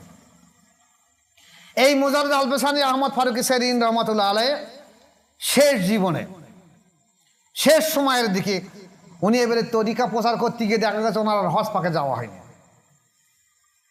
একদিন উনি ওনার খানকা শরীফে, যারা পাঞ্জাবি গেছেন দেখবেন, মসজিদের পাশে খানকার, মসজিদ ও খানকা একসঙ্গে হয়ে গেছে। এখন মুরিদের নিয়ে বসে আছে, আসের নামাজ বাদ মোরাকাবায় বসে আছে। হঠাৎ ওনাকে এলহাম দেওয়া হলো যে আমার দোস্ত, তুমি যে হজ পাকে যাওয়ার জন্য চিন্তা ভাবনা করেছো কিন্তু যাওয়া হলো না, তুমি উঠে যাও, তোমার মুরিদের নিয়ে দেখো আমি রহমানুর রহিম আমার কাবা শরীফকে তোমার খানকা শরীফের ভিতরে হাজির করে দিয়ে দিয়েছি। উনি তাকে দিলেন খানকা শরীফ, এর ভিতরে কাবা এসে গেছে। তাড়াতাড়ি মুরিদদের নিয়ে এসে কাবা 7 বার তওয়াফ করলেন। ওনার মনে একটা প্রতিক্রিয়া হলো, আল্লাহ পাক কাবা তো তওয়াফ করলাম, কিন্তু কাবার পায়ে তো জমজম কূপ ছিল, তো আমার জমজম কূপের কোনো ইয়ে নেই, তাহলে ইতিহাসটা পরবর্তীকালে ভুলে যাবে। হঠাৎ আল্লাহ পাকের এলাম হলো যে আপনি কানকা থেকে বাইরে বাইরে দেখুন জমজম কূপ হাজির হয়ে গেছে। উনি দেখলেন যে হ্যাঁ, সঙ্গে সঙ্গে একটা জমজম কূপ এসে পানি ভর্তি আছে। উনি প্রকাশ করে দিলেন মুরিদদের, সবাইকে সেই পানি ভক্ষণ করলো, পানি পান করলো। তাহলে কাবা তওয়াফ হলো, জমজমের পানি পান করা হলো। এই জমজম কূপ নিয়ে ইতিহাস বহু এসেছে। তখন মাসুম বিল্লাহ রহমতুল্লাহের পিরিয়ড, এই ইতিহাস আমার শোনা আমার সাথে কাছে, যে উনি ওনার আব্বাকে বলছেন সত্যি কি এই জমজমের সঙ্গে ওই জমজমের একই সম্পর্ক? এখন যেমন ও জমজমে গেলে ওর ওপরে পাথর দেওয়ার খুঁজে পাবে না, তখন পাথর দেওয়া ছিল, জমজম কূপ ছিল। তখন মোহাম্মদ আল-সালাত বলছেন তুমি এক কাজ করো, হজ পাকে যাও, যেদিনই হজ শেষ হয়ে যাবে তারপরের দিনই আমি এই জমজমে আমার মাথার পাগড়ি ফেলে দেবো, তুমি ওই জমজম থেকে তুলে নিয়ে নিও।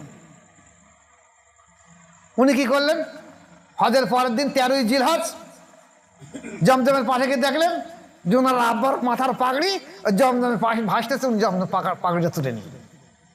ফিরে আসার পর তার পানির জাহাজ, ফিরে আসার পর আব্বাকে বলে হ্যাঁ আমি 13ই জিলহজ এই জমজমে আমার পাগড়ি ফেলে দিয়েছিল, তুমি ওই জমজম তুলে নিয়েছে? বলতে হ্যাঁ আমি সেই দিন তুলে নিয়েছি। আল্লাহ পাকের কি কুদরত দেখুন, এই জমজমের সঙ্গে ওই জমজমের পার্থক্য কিছুই নেই। এমনকি ল্যাবরেটরিতে দেখা যাচ্ছে ওই জমজম আর এই জমজমের পানি একসঙ্গে পরীক্ষা করে দেখা গেছে একই পানি। আমি ওই জমজমের পানি আর এই জমজমের পানি আমার বাড়ি রেখে দিয়েছি বোধহয় 10 বছর ধরে, একই রকম পানি একই রকমভাবে রয়েছে। অন্য কোনো পানি, কোনো ফিল্টার পানি আনলে খারাপ হয়ে যেত। এই দুটো পানি এখনো খারাপ, দুটি পানি আমার কাছে পেয়েছে।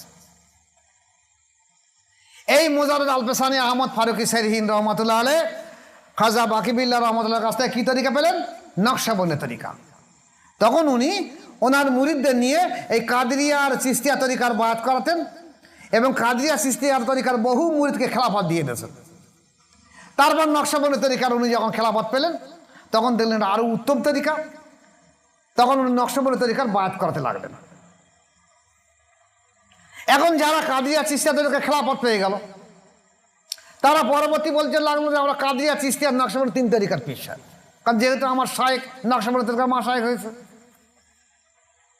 এখন ওনাকে যে 2য় হাজারের মোজাদ্দেদ দেওয়া হবে, একদিন উনি আসরের নামাজ বাদ ওই খানকা শরীফে বসে আছেন মোরাকাবার হালতে। এমন সময় দেখলেন যে বড় পীর আব্দুল কাদের জিলানী রহমতুল্লাহ আলাইহ রুহানিভাবে ওনার সামনে এসে হাজির হলেন,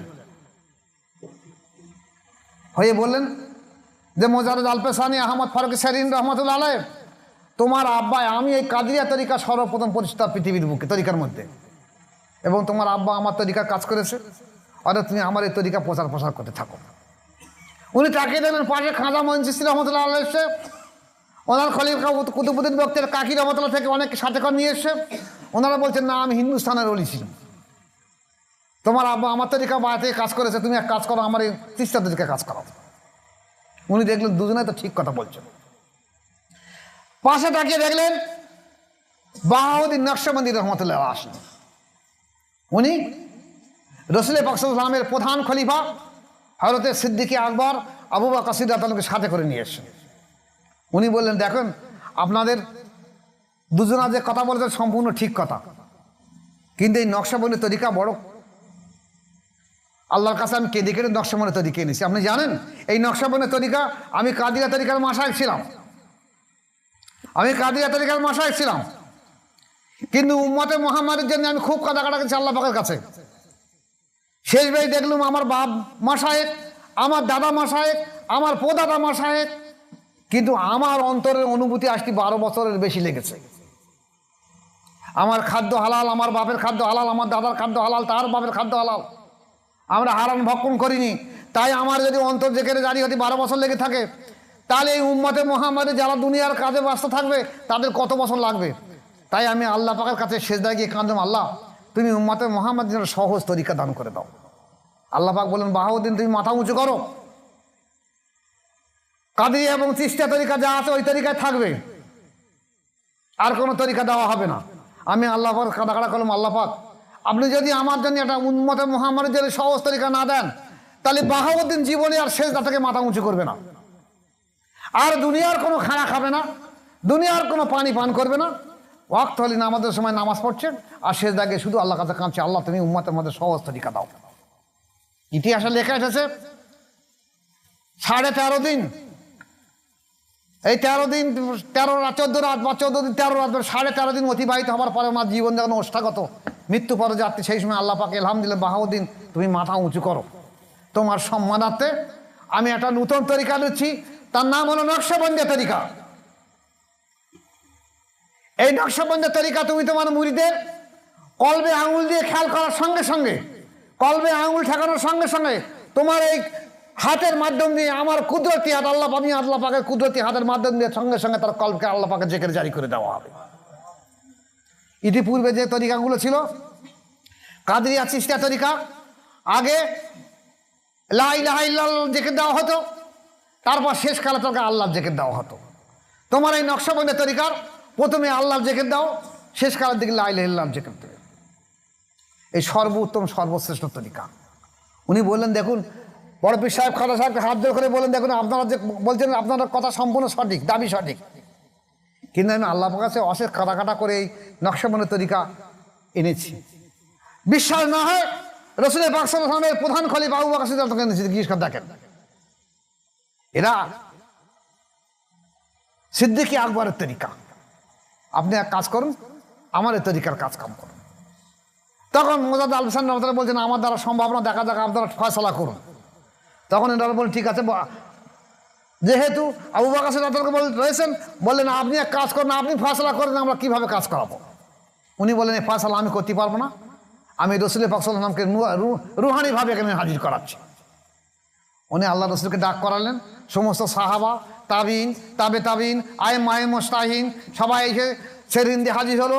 ইতিহাস সাক্ষী দিচ্ছে, সেই দিন সেরহিন শহরের মধ্যে এত আল্লাহর ওলি মানুষ, এত সাহাবা সাহাবি এসে হাজির হলো যে সেরহিন শহরে একটা ঢেলা ফেলার জায়গা থাকলো না।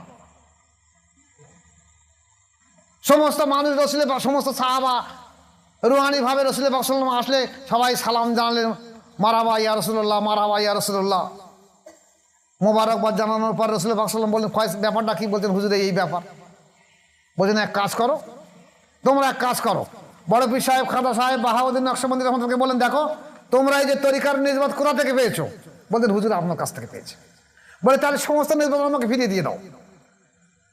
আমি এই কাদেরিয়া চিশতিয়া নকশবন্দি তরিকা, এই 3টে তরিকায় একতাবদ্ধ করে একটা নতুন তরিকার জন্ম দেব। সেই তরিকার নাম হলো মোজাদ্দেদিয়া তরিকা, এবং এই তরিকায় কাজ করাবে উনি। আল্লাহ পাক রব্বুল আলামিন মুজাদ্দেদ আল পেসানি রহমতুল্লাহ রসুলকে বলে, হে রসুল, তুমি যখন ওই তোমার মহব্বতের ব্যক্তিকে এই জিনিস দিয়েছ, তাহলে আমি কিছু দিয়ে দেই। আমি ওনাকে 2য় হাজারের মোজাদ্দেদ করে দিয়ে দিচ্ছি, আপনি 2য় হাজারের মোজাদ্দেদ ওনার মাথায় মুকুটটা পরিয়ে দিয়ে দেন। আর বেলায়েতে উলিয়ার পর থেকে লাতাইন পর্যন্ত যত ক্লাস আছে, আজ পর্যন্ত কোনো কাদরিয়া চিশতিয়া কোনো তরিকায় নকশবন্দি তরিকায় দেওয়া হয়নি। এই বেলায়েতে উলিয়া পর্যন্ত শেষ সীমা ছিল। কাদরিয়া তরিকার কলবে ফানা, কলবে বাঁকা, আর নকশবন্দি তরিকা ছিল বেলায়েতে উলিয়া পর্যন্ত। আর বেলায়েতে উলিয়া থেকে লাতাইন পর্যন্ত এতগুলো মোকাম, এই 13টা মোকাম, সমস্ত 17টা মোকাম, এই সমস্ত কিছু মুজাদ্দেদ আল পেসানিকে দান করে দেওয়া হলো, যা বিশ্বের কোনো আলিয়া উলিয়াকে দেওয়া হয়নি। সেই মুজাদ্দেদ তরিকায় দেখা গেছে এই 30টা ক্লাস আসলো। মুজাদ্দেদ আল পেসানি রহমতুল্লাহ কি করলেন? এই কাদেরিয়া চিশতিয়া নকশবন্দি তরিকার বহু খেলাফত দিয়েছেন, 10,000 খলিফা, 10,000 খলিফা দিলেন। শেষকালে যখন এই মুজাদ্দেদ লকবনাকে দেওয়া হলো, মুজাদ্দেদ তরিকা দেওয়া হলো, এই মুজাদ্দেদ তরিকার যে জজবা, এই জজবা বহন করার ক্ষমতা ওনার কাছে আর যে কথা যত মানুষ ছিল তাকে বহন করার মতো ক্ষমতা কার ছিল না। তাই উনি ওনার ছেলে খাজা মাসুম রহমতুল্লাহের কাছ থেকে বললেন, বাবা মাসুম, এই মুজাদ্দেদ তরিকার এই নিসবত আমি তোমাকে দিচ্ছি, এই নিসবত বহন করার ক্ষমতা আমার আর কোনো মুরিদের কোনো খলিফার নেই। এই মাসুম বিল্লাহ রহমতুল্লাহ তখন ভারতবর্ষে 700 আউলিয়া শ্রেষ্ঠ আউলিয়া ছিলেন। সেই মুজাদ্দেদ তরিকা মাসুম বিল্লাহ রহমতুল্লাহকে দিয়ে দিলেন। তাহলে দেখা গেছে আগেকার মুজাদ্দেদ মাসুম বিল্লাহ রহমতুল্লাহ ছাড়া মুজাদ্দেদ আল পেসানি রহমতুল্লাহ যত খেলাফত এসেছে সবাই কাদরিয়া চিশতিয়া নাই নকশবন্দির তরিকা পেয়েছে। কিন্তু যখন মোজারের তরিকা এসেছে তখন কাদরিয়া চিশতিয়া তরিকা আর নকশবন্দির তরিকার অস্তিত্ব আর নেই। যারা খেলাফত নিয়ে চলে গেছে ওরা বাদে আর নতুন করে কাদরিয়া চিশতিয়া নকশবন্দির তরিকা নেই। সমস্ত তরিকার নিসবত একমাত্র মোজার তরিকার মধ্যে দিয়ে দেওয়া হয়েছে। তাহলে সেই মোজারের তরিকার মাসুম বিল্লাহ রহমতুল্লাহ তরিকা হলো আমাদেরই তরিকা। এখন আমাদের দেশে অনেক মানুষ, অনেক মাওলানা মৌলবী এমন কথা বলে যে তরিকা তো কাদরিয়া চিশতিয়া নকশবন্দি সোহরাবর্দী, তো মোজারদের কোথা থেকে আসলো? সেই সব আলেম ওলামাদের আমি বলে দিয়ে দিচ্ছি, আপনারা আমার এই ইউটিউবটা ফলো করুন। যদি না হয় তাহলে হালতে মাশায়েখ নকশবন্দি মোজারেদ দেখুন, রওজাতুল কাইমিয়া দেখুন, মকতুবাতে মাসুমিয়া দেখুন, মকতুবাতে আলপেসানি রহমতুল্লাহ দেখুন, ফয়সালা হয়ে যাবে। আপনারা বিভ্রান্ত করাবেন না। কাদরিয়া চিশতিয়া নকশবন্দি সোহরাবর্দিয়া নয়, এই সোহরাবর্দিয়া কাদরিয়া তরিকার একটা শাখা। সোহরাবর্দিয়া তরিকা কাদরিয়া তরিকার যা তরিকার নিসবত যা পদ্ধতি, সোহরাবর্দিয়া একই পদ্ধতি। তাহলে কাদরিয়া তরিকার শাখা হলো সোহরাবর্দিয়া। তাই তরিকা তিনটে চারটে, কাদরিয়া চিশতিয়া আর নকশবন্দি আর মোজারদিয়া। তাহলে এখন পৃথিবীর বুকে মোজার তরিকা সর্বশ্রেষ্ঠ তরিকা। এখন একটা মজার কথা শোনেন না, আমাদের দেশে অনেক পীর সাহেব আছে যারা নকশবন্দি তরিকার কাজ করেছে পীরের কাছে, কিন্তু আমি 4 তরিকার পীর হব, আমি 4 তরিকার পীর হব, তাই প্রচার করেছে যে আমি 4 তরিকার পীর, আমি কাদরিয়া চিশতিয়া নকশবন্দি মোজারদিয়া। আসলে খেলাফত পেয়েছে নকশবন্দি তরিকা।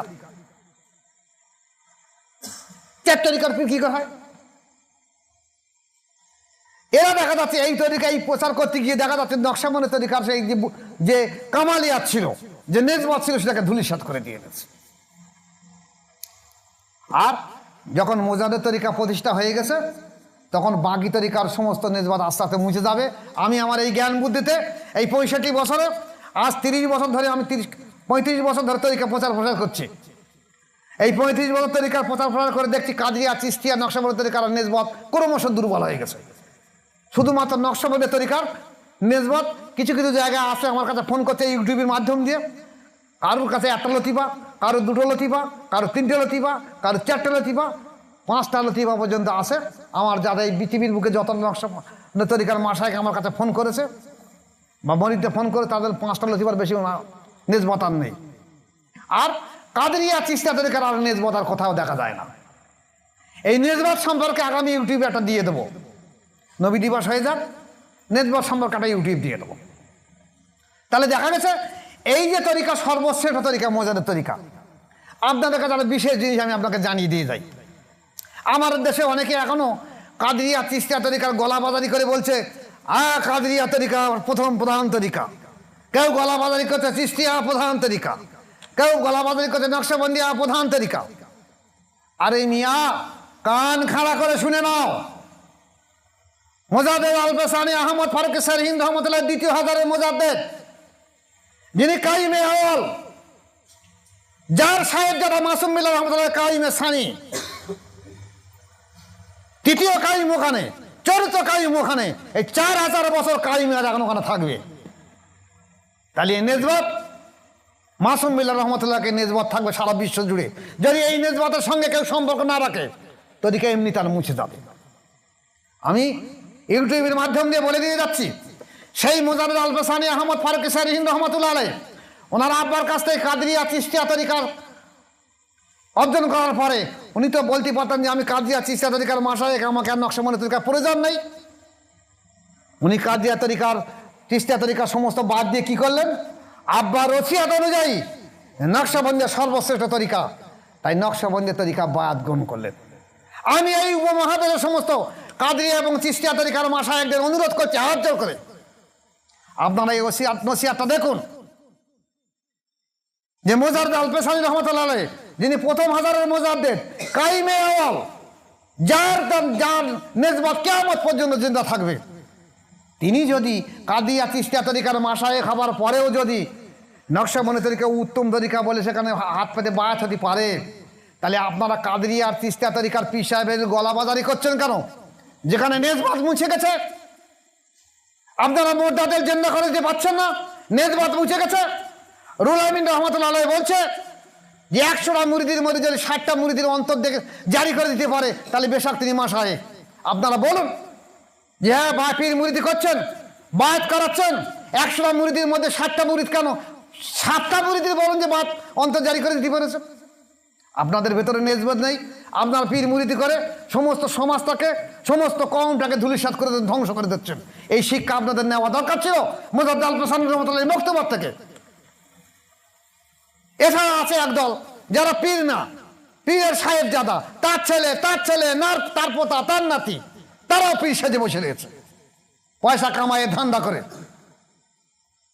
যেখানে নকশবন্দি তরিকার থেকে মোজার তরিকা সর্বোত্তম তরিকা এখনো যখন জারি রয়েছে, অল্প সময়ের মধ্যে 1 সেকেন্ড থেকে 40 ডিগ্রির মধ্যে যেখানে অন্তর জেকের জারি হয়ে যায়, যে সত্যিকারের বায়াত হয়ে সত্যিকারের মুর্শিদকে মুর্শিদ বলে মেনে নেয়। আমি এই 34 বছর তরিকা প্রচার বায়াত হয়ে কাজ করছি। প্রায় 1998 সালে খেলাফত পেয়েছি। 25-26 বছর আমি মুরিদ পীর মুরিদি করাচ্ছি। কিছু না হলে আমার 1 লক্ষ মুরিদ আছে সারা বিশ্ব জুড়ে।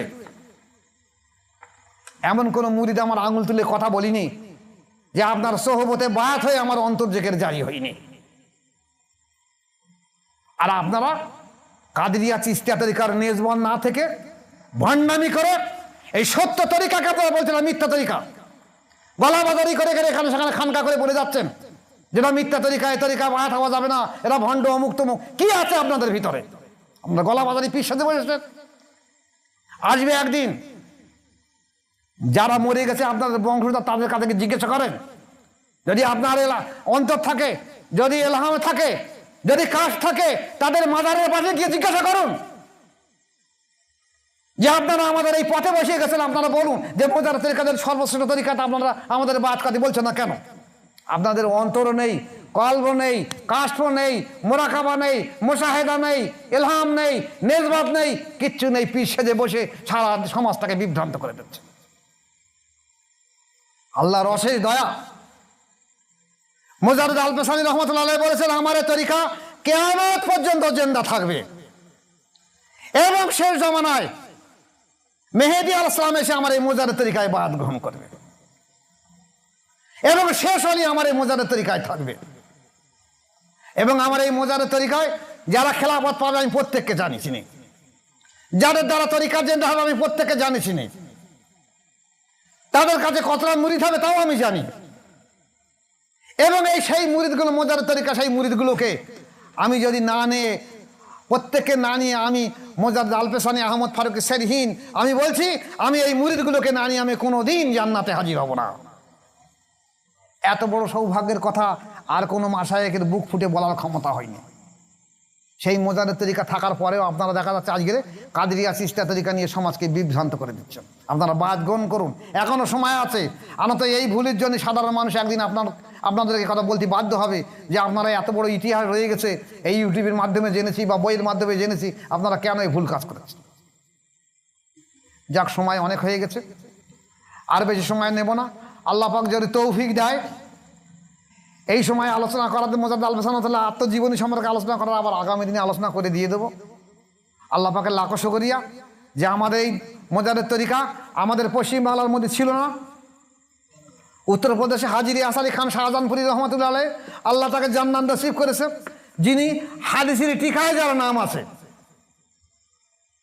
যিনি হাদিস বিশারদ ছিলেন, হাদিসের টিকা লিখতেন, হাদিসের ব্যাখ্যা করতেন, বহু বহু কিতাব তার লেখা। আমাদের ভাগ্য ভালো যে সেই মহামানব উত্তরপ্রদেশে সেই শাহজাহানপুর থেকে এখানে এসে এই বাংলার বুকে অজগায় এসে তখন এখানকার নদী নালা বুড়ে থাকতো, সাপ কোপ হতো আমাদের দেশে।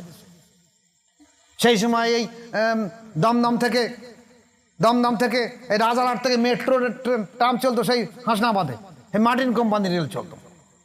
সেই রেলে করে উনি এই বাংলাদেশ তখন একসঙ্গে ছিল, পশ্চিমবাংলা বাংলাদেশ একসঙ্গে ছিল। উনি ওখান থেকে এসে এই তরিকা প্রচার করতে সারা ভারতবর্ষ তরিকা প্রচার করেছে। এই যে বাংলাদেশে অনেক খেলাফত রেখে গেছে। আল্লাহ পাকের অশেষ দয়া, ওনার একটা খলিফা হলো আমিনুদ্দিন হাসনাবাদী রহমতুল্লাহ আলাইহি। সেই আমিনুদ্দিন হাসনাবাদী রহমতুল্লাহ আলাইহির দুজন খলিফার মধ্যে ওনার প্রধান খলিফা ওনার সন্তান হাকিম আব্দুল হাকিম রহমতুল্লাহ আলাইহি, যার বাংলাদেশ ভাগ হওয়ার পরে ওনার সাতক্ষীরায় উনি চলে গেলেন। সাতক্ষীরায় ওনার মাজার আছে। আব্দুল হাকিম রহমতুল্লাহ 39 জন খেলাফত রেখে গেছেন। তার মধ্যে আমার মহান মুর্শিদ শাহ সুফি জয়নুল আবিদিন মুজাদ্দিদি রহমতুল্লাহ আলাইহি একজন। উনি বলেছিলেন, বাবা তোমার দাদা আব্দুল হাকিম রহমতুল্লাহ আমাকে এখানে পাঠিয়েছেন শুধু একটা মানুষকে বায়াত কর দিয়ে, যার দ্বারা এই ভারতবর্ষের বুকে আমার মোজাদের তরিকা জিন্দা হবে। আমার শুধু আসার উদ্দেশ্য সেইটা, কারণ আমি এখান থেকে চলে গেছিলাম বাংলাদেশে, সেখানে বাড়ি ঘর সব করেছিলাম, কিন্তু এখানে সেটা উদ্দেশ্য নিয়ে আমার কাজ, আমার খেলাফত দেওয়া বলা আমার কাজ সম্পূর্ণ হয়ে গেছে। যে উদ্দেশ্য নিয়ে আমি এসেছিলাম আমার উদ্দেশ্য সফল হয়ে গেছে। এমনকি আমার বায়াতের আগে আমার মুর্শিদ কেবলা আর যা সব মুরিদরা ছিল তাদেরকে বলতো, দেখো এই উপমহাদেশে একজন এই মোজাদের তরিকার জিন্দা করার জন্য একজন আসবে, সে আমার তরিকায় বায়াত হবে, তিনি আমার মুরিদ হবে। আমার বহু মুরিদ আছে, তাদের সঙ্গে তারা আমার মসজিদের কাছে মুরিদ ছিল, তাদের কাছে আমার মসজিদ কেবলা বলতেন। তারা আমার মাঝে মাঝে জিজ্ঞেস করতো, আব্বাস এই লোকটা এখনো আসেনি? বলছে না, এখনো আসেনি। যখন আমি বায়াত গ্রহণ করলাম তখন তাদেরকে বলেছেন, দেখো সেই ব্যক্তিটা হলো এইটি, একে খেয়াল রেখে দেবে, এর দ্বারা এই উপমহাদেশে আবার মোজাদের তরিকা জিন্দা হবে এবং আমার নাম সন্ন্যাস করে লেখা থাকবে শুধু এর জন্য। এবং আমাকে বলে গেল, তোমার দ্বারা তোমার পরে তোমার একজন হাস্তি বুজুর্গ তোমার হাতে বায়াত গ্রহণ করবে, তার দ্বারা আবার তোমার থেকে আরো বেশি পরিমাণ দিন জিন্দা হয়ে যাবে। আমাকে বললেন তার চেহারার দিন দাও এই, তার নামটা হলো এই।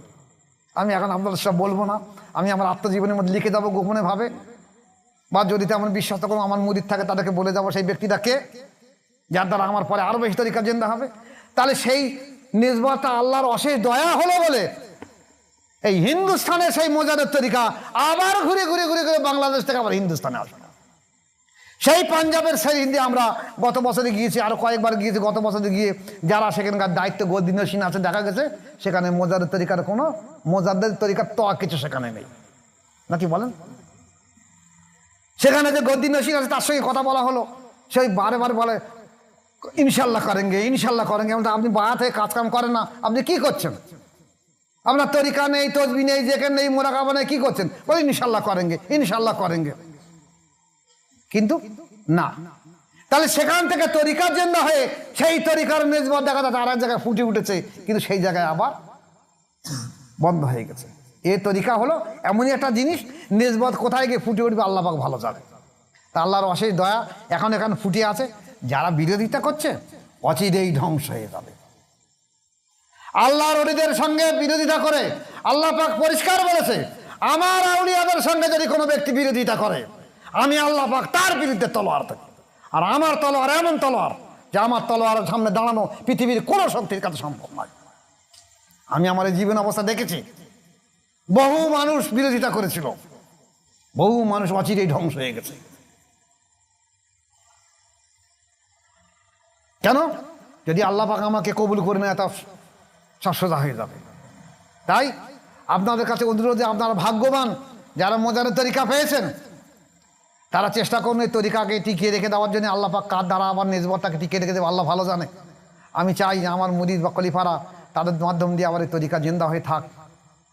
আমি এই পর্যন্ত আজকে বক্তব্য শেষ করছি। আমা আলাইহিল বালাগ। আসসালামু আলাইকুম ওয়া রাহমাতুল্লাহি ওয়া বারাকাতুহু।